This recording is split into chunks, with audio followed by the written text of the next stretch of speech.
Select Edit Page to open up the funnel editor. For this example, let's add a section. Select Medium, then select Row, then choose one column, add an element, then scroll down and drag and drop the order form element into the column. Let's quickly configure the order form settings as per our needs.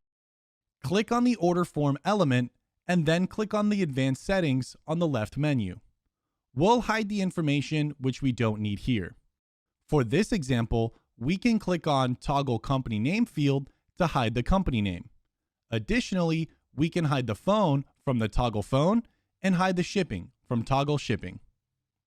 Next, let's change the heading of the first step since we don't need any shipping information. Click on the step number 1 headline and change it to Personal Details. Then below, click on step number 1 subheadline and change it to Enter your name and email. Awesome.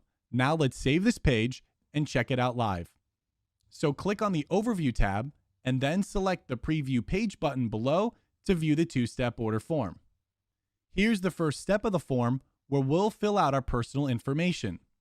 So now we're going to enter a test name and a test email and then select Go to Step 2. And perfect. The product is available on the second step of the form.